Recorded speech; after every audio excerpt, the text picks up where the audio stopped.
How's it going, everyone, and welcome to Thinking Blue with Blake Harris. Joining me this week is co-host of the Incline podcast and creator of the stupidest/greatest meme in the history of Dodgers Twitter. You may have seen it once or twice over the last year. David Rosenthal joins the show. David, my man, we're going to get to the meme later in the show, but how you doing tonight on Sunday? Doing good, Blake. Happy to be here. Unfortunately, the Dodgers couldn't get that sweep of the Marlins, but we'll take 2 out of 3. And we'll get into some acquisitions here in a minute.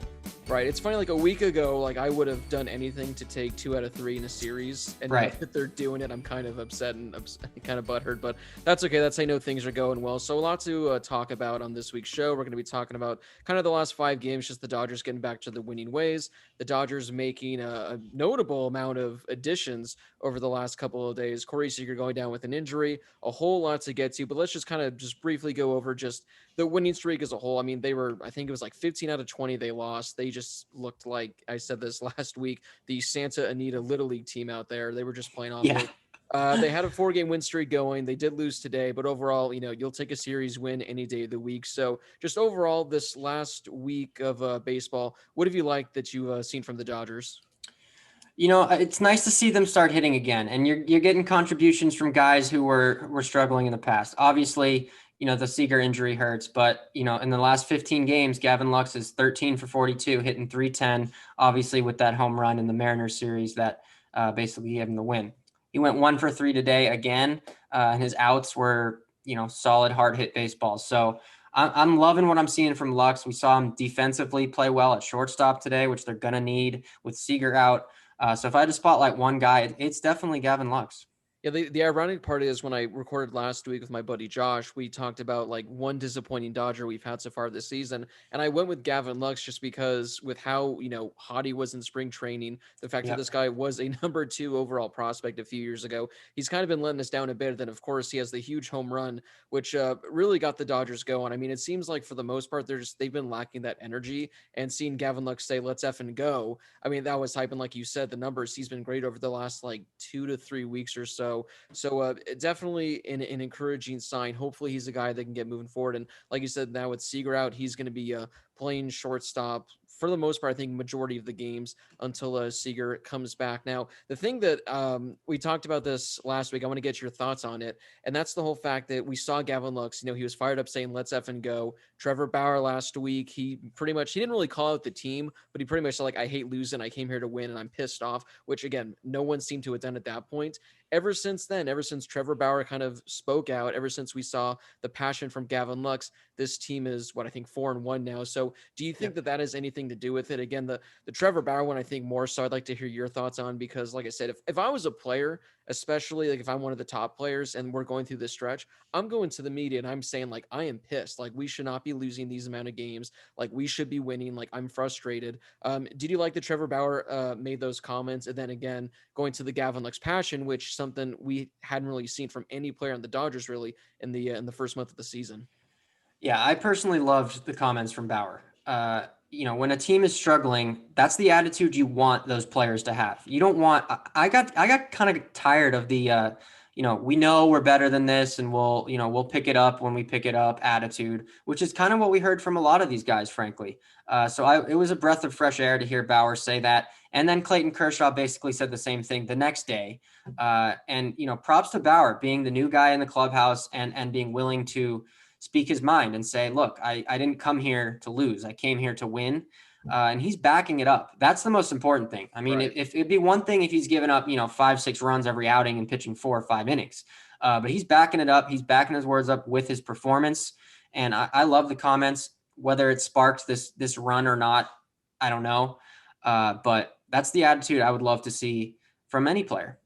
Right. And with the Lux homer, and the thing is, like, I was telling my girlfriend this, like, when they were playing the Padres, where the Padres, they have like 6 or 7 guys in their lineup where if they hit a home run, like, I could see them pimping it. I could see them showing emotion. Aside from maybe like Max Muncy in the Dodgers starting lineup, they just don't have the kind of guys where if they crush one, they're really going to show much emotion, which, like, it was shocking to see Gavin Lux, who for the most part is, I'm not going to say he's like calm, like Matt Beatty calm, but he's a fairly, mellow and chill guy. So seeing him react like that was certainly impressive. So again, I just wanted to hear your thoughts because I love having guys, I like having them voice up, having them voice their opinions, stand up for their teammates. So that was kind of fun. So before we get to the latest injury news and all the signing moves, I did a tweet last night talking about Albert Pujols coming to the Dodgers not being the most significant piece of Dodgers news that day. Yeah, And it unfortunately. actually might not even be the most significant news of the week because I don't even want to wait till the end of the show. I quickly want to throw this to you because Blake Trinan, the man, the myth, the legend himself, who's always waiting. Again, you're the creator of the meme. You interviewed him on the Incline podcast. Again, for those people that haven't tuned in yet, definitely go check that out. But I just want to get your quick thoughts on one, the whole story that went into creating that meme, and two, just what are your thoughts on Blake Trinan now knowing that this exists? This photo is out there roaming the internet and everyone is just loving it. Yeah, I mean, it started off as a complete joke, and it is stupid to this day. But People go obviously, fantastic. some people enjoyed it. So I was like, you know what, I'm gonna keep rolling with this. But he was, I've been talking to him for the past couple months trying to get this interview done. He's been obviously busy with family and baseball and all that stuff. But my takeaway from the interview is just he's what a normal and like down to earth guy he is. He recognizes that he's super just lucky to play baseball, and he doesn't take any of it for granted. He gives credit to his teammates. He gives credit to his beliefs and his faith. And obviously, when you watch him pitch, you're like, wow, this guy is absolutely nasty. No one else in the majors basically has the repertoire he has. And then you hear him talk about it, and it's basically nothing to him. He gave credit to Trevor Bauer for helping him out with his new slider that he's seeing this year. So it was very cool to talk with him, and I wasn't expecting him to be as calm, cool, and collected. I don't know why though, because that's basically the whole theme of the meme. Right. But yeah, I did get to show him the meme. For those of you who haven't listened, he did rate it. I'll tell you, he rated it an 8 out of 10, which was beyond my expectations of a stupid, bad photoshopped meme. So hopefully we'll get him back on the podcast. But he's a very cool guy and very humble. Yeah, what was it? I'm not going to frame that in my house, but I'll frame it in my gym. Yeah, So I asked him to rate it on a scale of 1 to 10, 1 being it's creepy and weird, and 10 being I love it and I want to frame it in my house. And he said he'd consider framing it in his shop in the back near his gym, his little workshop where he right. works on wood and stuff like that. Yeah, So we'll see. Blake Trinan, I mean, like he's such an interesting guy because one, like my instant like memory of him is when he re-signed with the Dodgers this offseason. He did his every time a player like signed or something, they like had a Zoom thing for them. He literally did it like in the car, like in the middle of traffic Yeah, somewhere in yeah. LA, like talking with the media. And then like the first Trevor Bauer vlog we saw, he's like, yeah, maybe me being in your vlog can boost my Instagram followers. As if he's Yeah. like the guy that you think would care least about it. So again, if you guys haven't done so, go check out the interview because Blake Trinan's he's a man of the people, and as he says, he is a vessel, and so that He is. there's a new nickname for him. So again, just wanted a quick plug, and it is a cool interview, and the fact that he approves of the meme because that could have gone south. He could have said, "I'll be honest with you, don't like I don't like it," but Because you see his attitude out there, and you think of him as just kind of a like all business, serious guy out there. You right, don't see him show a lot of emotion. So when I was asking the question, I'm like, all right, one, I have to ask the question. So like, this is gonna happen one way or another. And two, he could easily hate this and be like, yeah, that's kind of weird. right. I'm kind of offended by it. So But no, he had a great spirit about it. best case scenario. All right, so let's flip things now back to the Dodgers. So, I mean, first off, I guess unfortunately because he is going to miss time, but I guess it is kind of a good thing because right when I saw that, I'm thinking this is at least way past the All Star break. This might go to August. I know some people were thinking it might be like a season-ending thing where all of a sudden I was seeing Trevor Story and Carlos Correa rumors to the Dodgers Yeah, at the trade guilty. deadline. I'm guilty on that one. Yeah. I mean, with some of these things, like you can never tell whether it's just going to be a fat bruise for a few days or like you straight up just breaking bone in the hand. So Dave Roberts said they're putting the floor at 4 weeks, so it could be a month. But again, from what I Googled and what from every Twitter doctor is saying, it looks like it could be 6 weeks, maybe 8 weeks max. So it looks like worst case scenario, they're going to be getting him back at the end of the or after the All Star break. So again, it sucks, but it's kind of best case scenario considering we were all assuming death in regards to that aspect. So Yeah. the Dodgers now, I mean, they get clever with every player they can possibly get. So Gavin Lux, he's going to shift over to shortstop now for most of the games, which is fine for him because he was a shortstop in the minor leagues. And I think you might have been the one that tweeted this earlier. Like aside from like 2 bad throws he made last year, like this is a really good, infielder. He's definitely an upgrade at the position. Yep. Uh, Defense wise, not hitting wise as of right now, but definitely an upgrade defensively. So the Dodgers are going to get creative right now.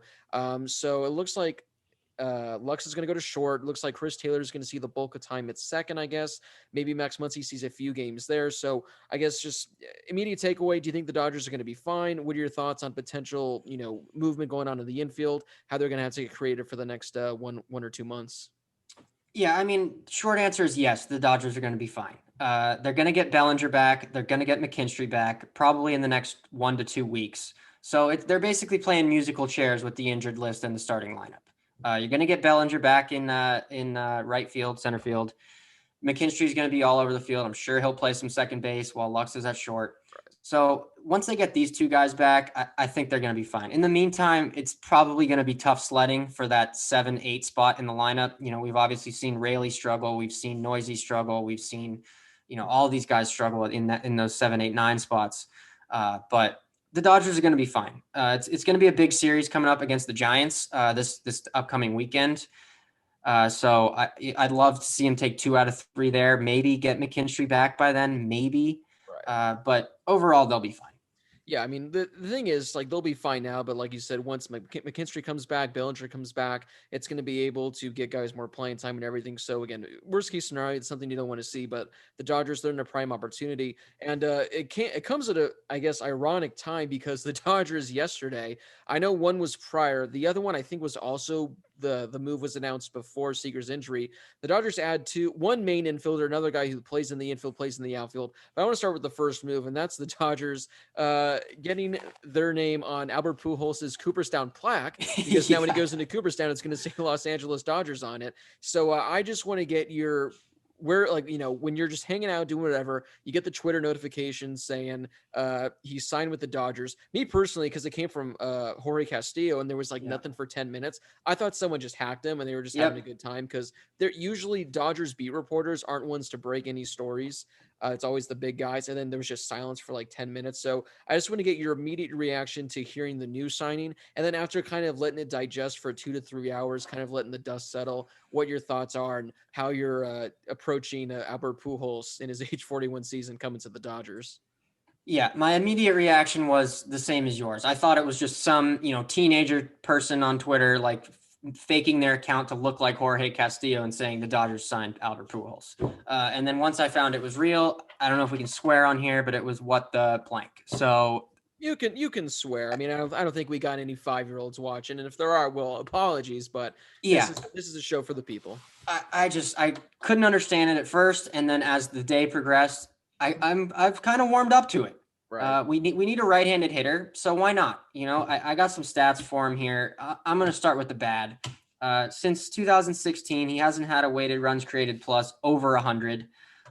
He's been a 220 to 245 hitter since 2016, and he's had a negative FWAR every year since 2016. But the upside, this year, peripherals are not that bad. Top 80% in expected slugging, top 70% in average exit velocity, and a 54% hard hit percentage, which isn't that bad. Versus left-handers this year, he's hitting he's 7 for 27, 3 home runs with an OPS at 878. So I'm looking at this with a glass half full mentality. Right. The Dodgers are injured. They haven't got production from these young guys who clearly need more experience in minors. So why not? I don't think he's going to play a significant role. I don't think he's going to start every day, maybe get 1 start a week, come off the bench, etc. So why not? I just don't see a possible downside. Worst case scenario, they don't play him or they cut him. Right. I mean, I was kind of the same at first. I was like, why? This makes no sense. My guess is, I mean, obviously he wanted to have an everyday role. I just think the teams that are probably interested in him, which, I mean, if I'm like one of these teams like the Tigers or something, you're in dead last place. I don't see any reason why, bringing Pujols on for $400,000 would be that bad of a deal. But apparently no team was offering a full-time job. So it essentially became, where can I go to win a ring? And I think it was just also the fact he doesn't probably have to move. I don't know where he lives. I don't know if he's like a deep into Orange County, but he probably has some nice mansions somewhere where now he doesn't have to worry about moving the family. So that adds to it. Hmm. And then, yeah, after taking a few hours digesting, I'm thinking, I mean, who would I rather have coming up in the eighth inning today with 2 on? Do I want Luke Raley up there or do I want Albert Pujols? I Right. get, you could look at average and say he's hitting 200, but then again, this is a guy where he just has that clutch factor. He's had it his entire career. Kind of like, David Freese was one thing. He was an absolute unit when he was with the Dodgers. He was just hitting like crazy. Chase Utley wasn't the best hitter, but he was still a guy you wanted up at the plate in crucial moments. And that's the same with Albert Pujols. Like you said, he's been great against left-handers the last few years. This year, I know a lot of like Angels beat reporters and everything have said he's gotten kind of screwed on like a lot of hard hit balls that have just been caught. I saw one of those like baseball savant stats where he's like second. I don't know what the stat was, but essentially he's been screwed the second most times in regards to like crazy outs on his behalf. So he's Hmm. still hitting the ball.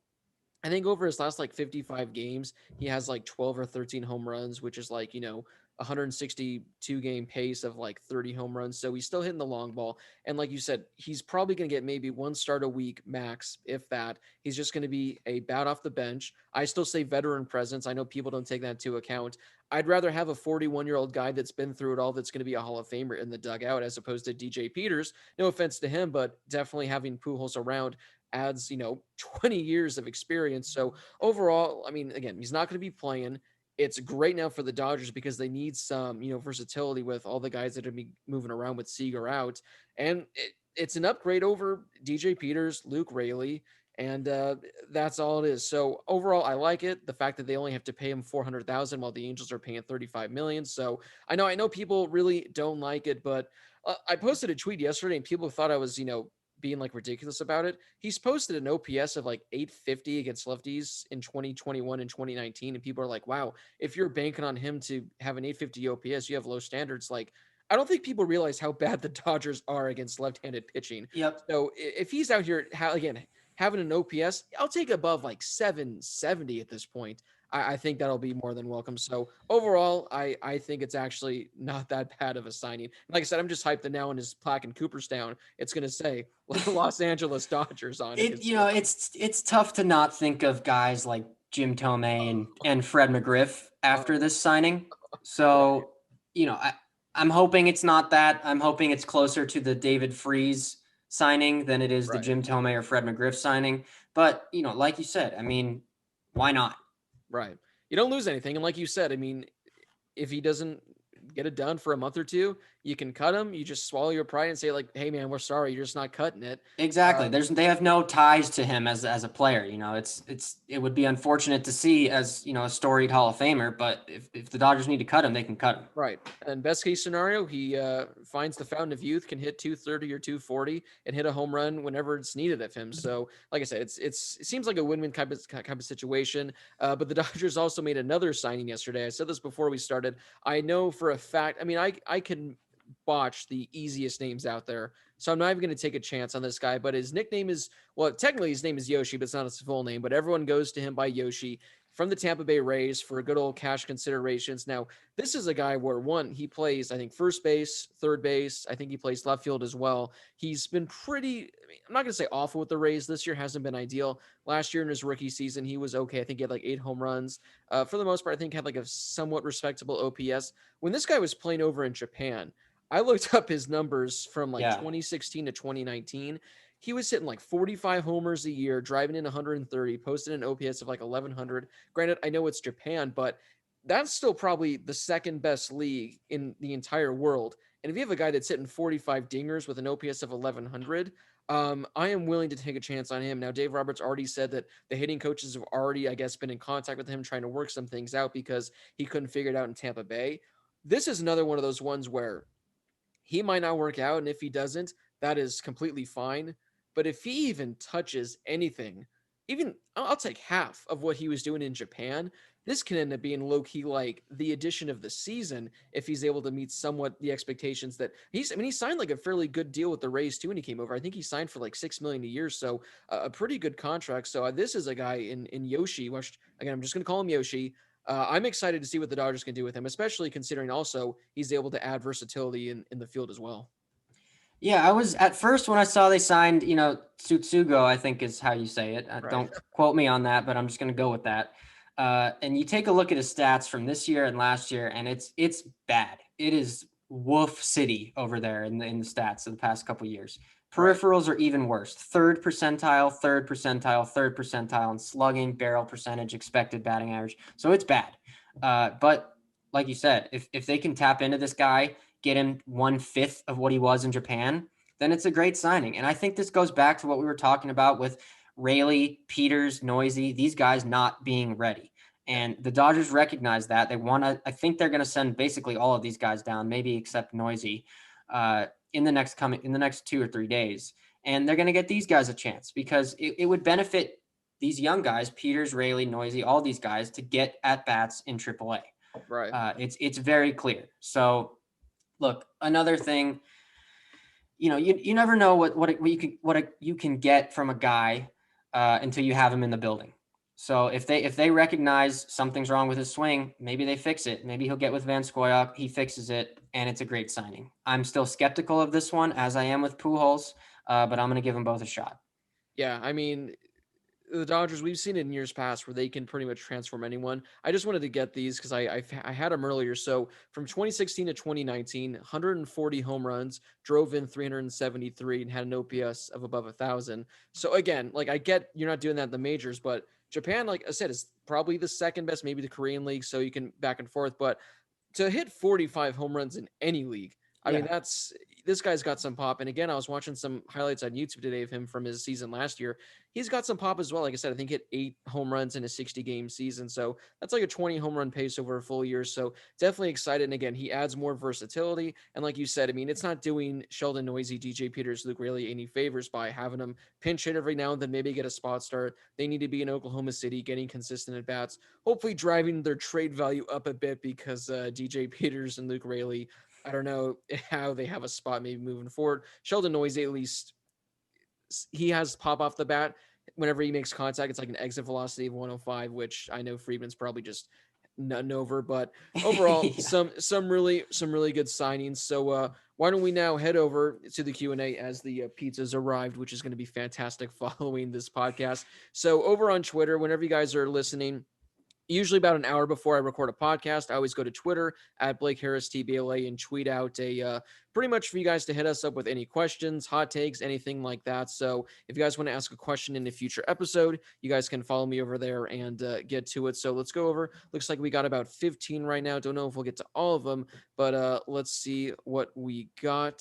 Let's go right here. Jerry kicks it off, said, I sure would like to see Albert Pujols batting in the late innings of that game instead of Keibert Ruiz, Luke Rayleigh, Will Smith. What is taking so long? I thought Pujols wanted to play, no urgency, meaningless games. So, I mean, for the most part, I think the Dodgers, they said that they're waiting until tomorrow to make the Pujols signing official because they also have to designate someone for assignment or trade. They have to cut someone from the roster essentially. Again, it's likely going to be a DFA. My guess is Bigford. I think he's probably going to be on the way out.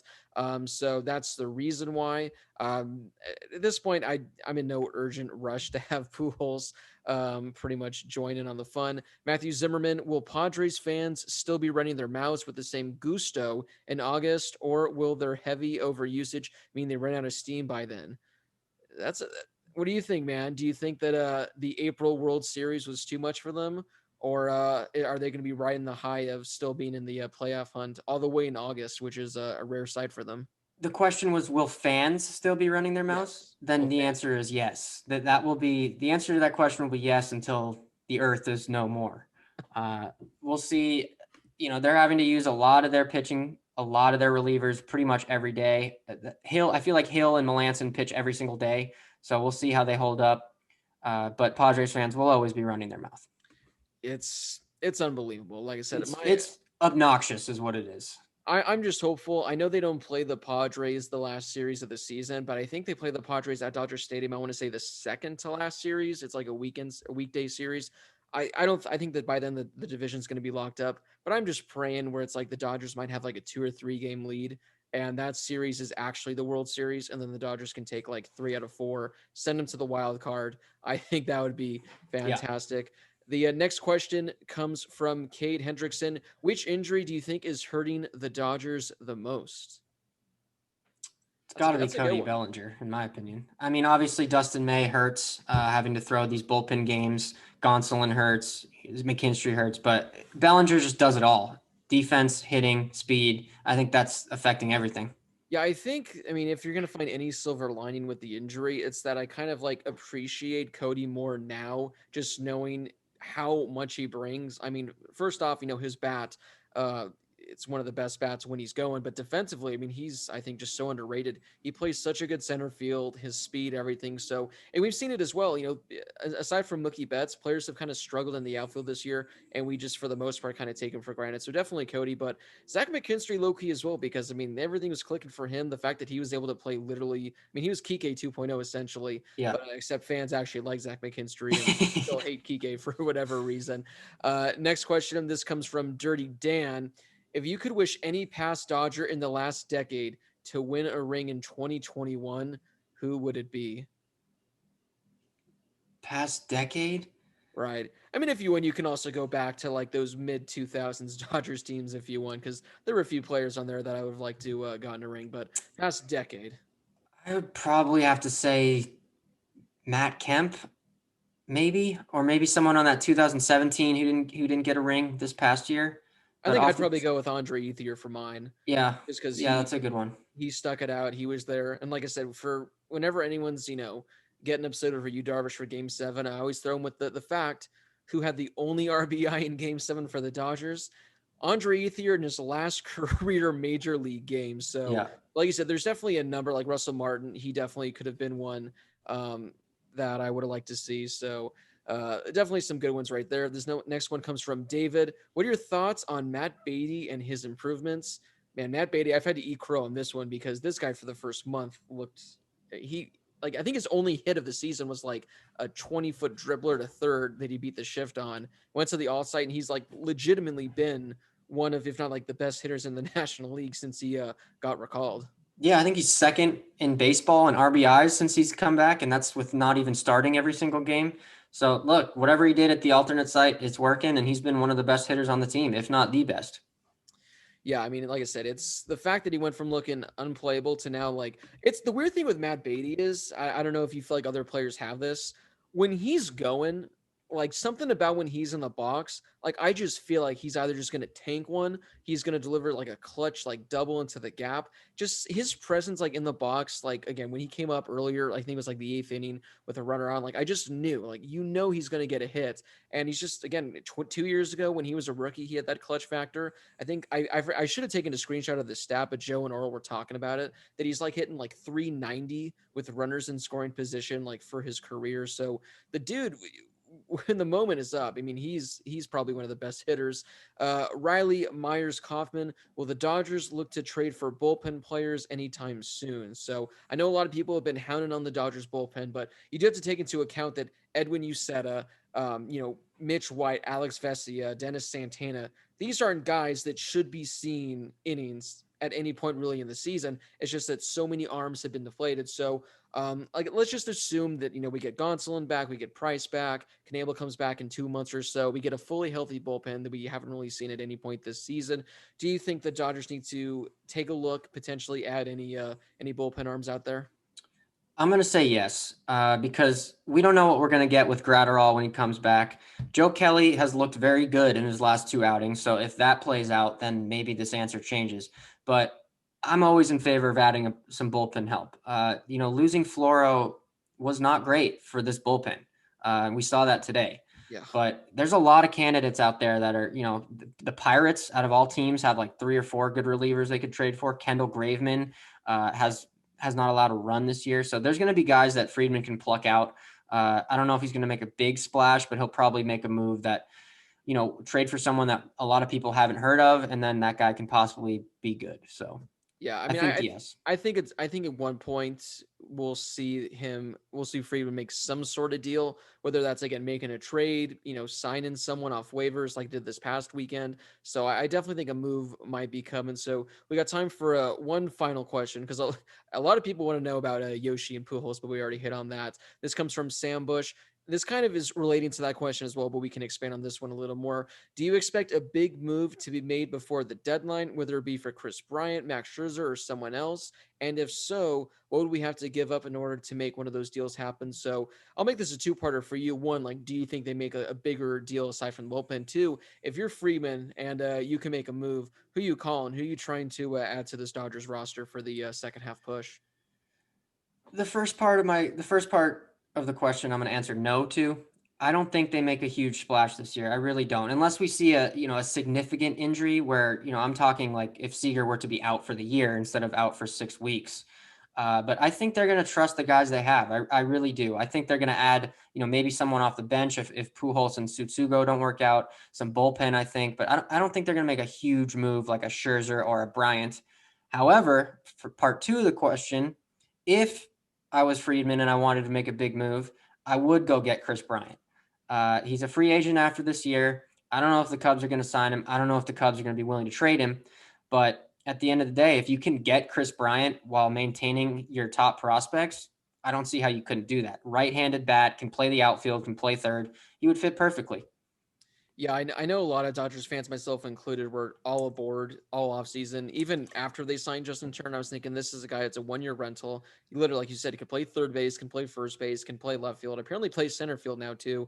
My dream scenario would be if they somehow were to get Craig Kimbrell in that deal too, and then you just have ego versus ego with Kenley and Craig trying to decide who the official closer is because they probably go to blows. Yeah, like I said, I mean, Chris Bryant, he seems like the basic kind of easy one. And for the most part, I mean, I said this, I think, weeks ago too. Just me being greedy, I would love to see Scherzer, but just for the fact that the Dodgers don't need that, I think from the Nationals, it would take a little more, even though I don't think he returns there next year. It also depends on if they're contending or not. But I mean, like you said, kind of like a big injury. So if something were to, let's say, happen to like Walker Buehler, Clayton Kershaw, Trevor Bauer is just an absolute unit. So he's probably going to be throwing 120 pitches per game and he won't be injured because of all the weird stuff he does. But like if something were to happen, like to Kershaw or Bauer, I kind of or Bueller, I would kind of like to see them at least make an attempt to get Scherzer. But like I said, that's just a dream fantasy of throwing a starting rotation out in October of Trevor Bauer, Max Scherzer, Clayton Kershaw, Walker Bueller. Because not only, I mean, one, you're not hitting that lineup. Two, Kershaw might be like the most calm out of those four on the mound, which is saying a lot because this dude on game day is intense. So yeah, it likely won't happen, but just imagine that would be absolutely just a gauntlet of death for opposing hitters. I think Max Scherzer is going to be wearing a Yankee uniform at the end of this season. Yeah, I could see that happening too because it's just a matter of, I mean, who knows at this point in his career what he wants? Does he want to finish his career as a national? Does he want to go win a ring? He's gotten his money, but he also has he can veto any trade he wants. So wherever he wants to go, he'll go. So but like I said, barring injury, barring something drastic, like you said, Seager missing a significant amount of time, I can't see the Dodgers making one of those, flashy, sexy trades. But we know Freeman, he's going to pick up some guy from some team where you say, who are you? You look up his stats and you think, okay, I'm going to trust him. I'm going to go with it. So stay tuned for that. But like I said, a whole lot of season to happen. Maybe the Dodgers are one game in first place, one game up on first over the Padres and say, you know what, screw it. We're getting Chris Bryant. We don't need him.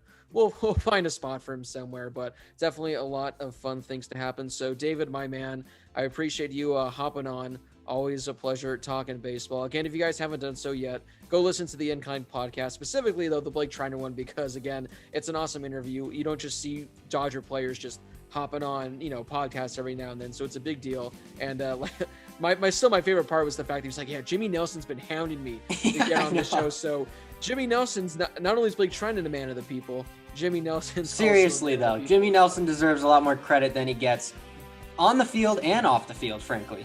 But yeah, I was surprised because I told Jimmy when we finished the interview with him, go tell Blake Treiner to respond to me and come on the podcast. I didn't think he was actually going to do it, but apparently he did. Right. So again, it's a good listen. Make sure you guys go follow him over there and follow him on Twitter as well, David Rosenthal. Again, if you guys enjoyed the show, you guys can find it on Spotify, Apple Podcasts. I think we're on YouTube. You guys can find it there. So wherever you get your podcast, just search Thinking Blue, search Blake Harris. You guys can find me on Twitter at Blake Harris TBLA. As always, thank you guys so much for listening, and I will see you all in the next episode.